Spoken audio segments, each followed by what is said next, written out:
mo. Pagsasama natin parang di na magkakalayo. Ang pagitan ng damdamin natin sa isa't isa, tila ba walang makakapigil sa ating dalawa. At bigla ka sa'king nagtapat na nais mong sabihin na merong ang iba at yan noon mo pa nilihim. Pinaniwala mo ako sa iyong mga pangako na kailanman ako sa'yo hindi mabibigo. Umaasa na ako pa rin ang pipiliin mo, kahit alanganin ang lagay ko dyan sa puso mo. Basta't bigkasin mo lang na mahal mo pa ako, tatanggapin ko yan kahit na hindi to totoo. Ang pagmamahal na binigay ay nasayang lang ng sinumpaan. Pinangako nating dalawa sa harap ng may lalang.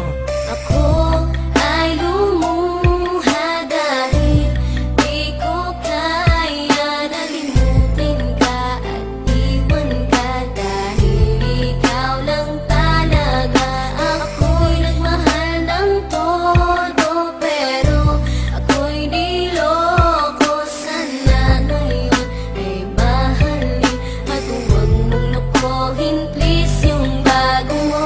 Parang gusto ko nang ipagpatuloy pa ang buhay kong ito. Kung lolokohin, gagaguhin lang naman ako ng babaeng inalayan nila ana na gusto. Kahit tatangahan, iningatan ng katulad mo, kasi ayoko lang mawawala ka sa'kin dahil di ko kakayanin ang mga bagay minsan na naagaw na sa akin. Tinuring kong sa akin at naging isa ka sa'kin, ngunit pag-ibig mo hindi pala para sa akin. Nasayang lang itong aking damdamin na kailanman sa'yo naging tapat, at para sa'yo hindi naging sapat. Aking pagmamahal na di humihingi ng anuman na kapalit. Pagmamahal na hinangad, bakit sa'kin pinagkait? Kung kailan ko pa naramdaman ang lahat ng mga to, tsaka pa nawala ka sa tabi ko.